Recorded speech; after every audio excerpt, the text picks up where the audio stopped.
Aristotle's insight into poverty. Very little is known about Aristotle's early life due to the lack of written records from that time period.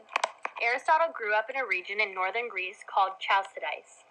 Aristotle did not grow up in poverty, but he did lose both of his parents at the age of 13, which greatly affected in which his life followed. He then moved in with a close relative. He then attended Plato's Academy. He stayed there and studied for 20 years, learning about philosophy. Aristotle is considered one of the greatest Western philosophers. For 18 years, Aristotle was a student in Plato's Academy in Athens, where he learned and parted from Plato's views. He tutored Alexander the Great until 335 BC, when he set up his own school called Lyceum.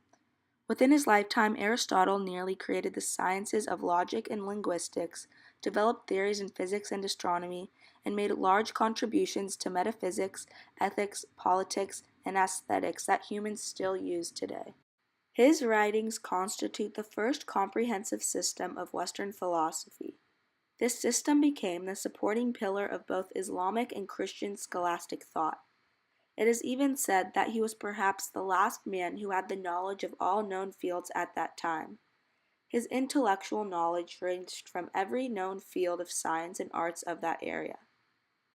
When Aristotle returned to Athens in 335 BC, he was alienated and he couldn't own any property. As a result, he rented a space at the Lyceum, a former wrestling school outside of the city. Like Plato's Academy, the Lyceum attracted students from throughout the Greek world and developed a curriculum centered on the founder's teachings. Aristotle was the first to classify mathematics, biology, and ethics as areas of human knowledge. He is considered to be the father of logic because he was able to create a system for his reasoning. Aristotle strongly believed that the validity of an argument is determined by its structure rather than its content. He provides an example for a valid argument, which is now known as syllogism. All men are mortal. Socrates is a man, therefore Socrates is mortal. This line of reasoning follows a step-by-step procedure that directly relates claim to the evidence.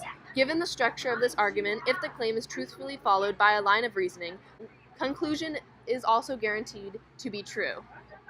Although Aristotle studied under Plato, he chooses to reject his theory of forms, which states that properties such as beauty are abstract, universal entities that exist independent of the objects themselves.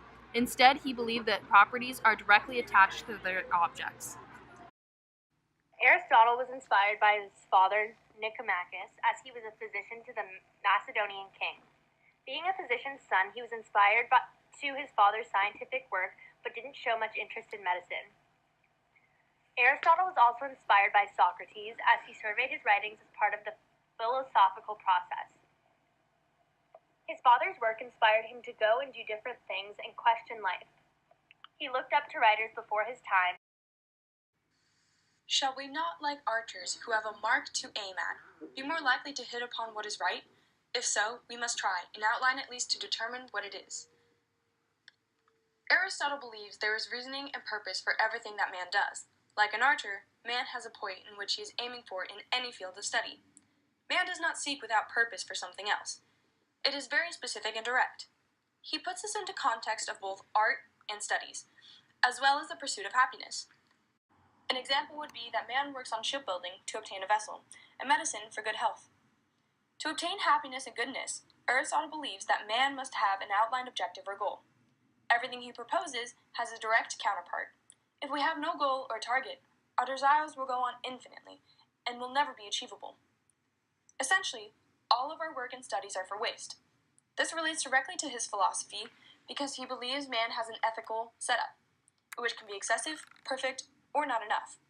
By having these goals laid out, one can use his idea of being at the golden mean to obtain happiness.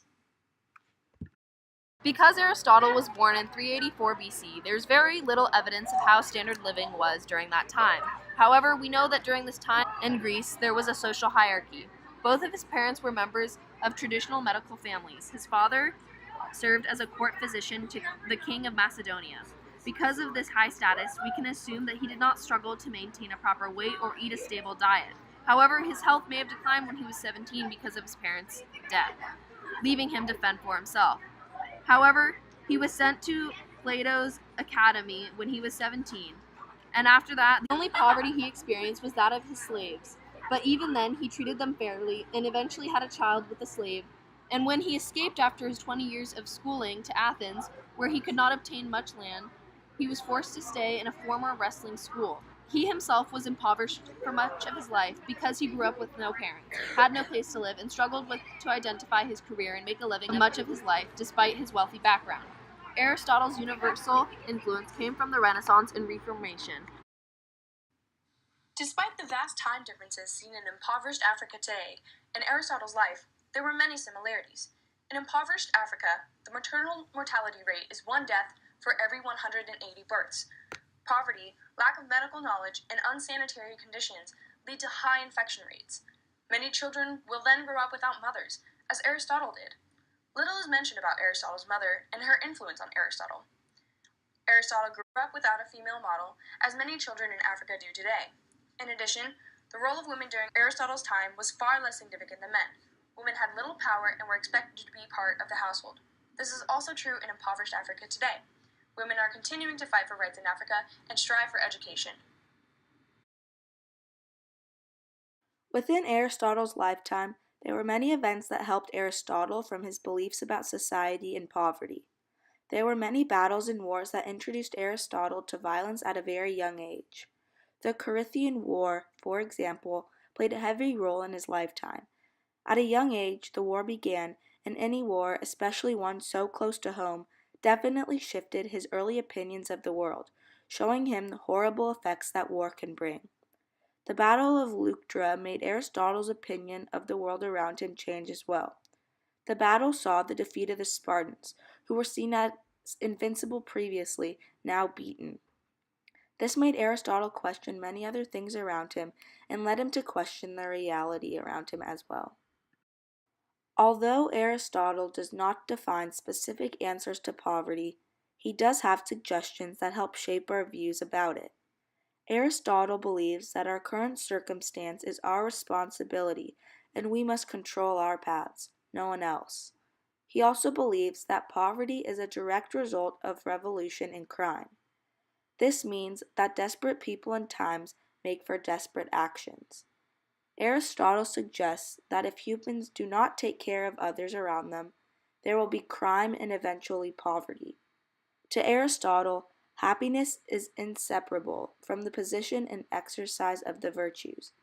Happiness consists of an internal component, the virtues, and an external component.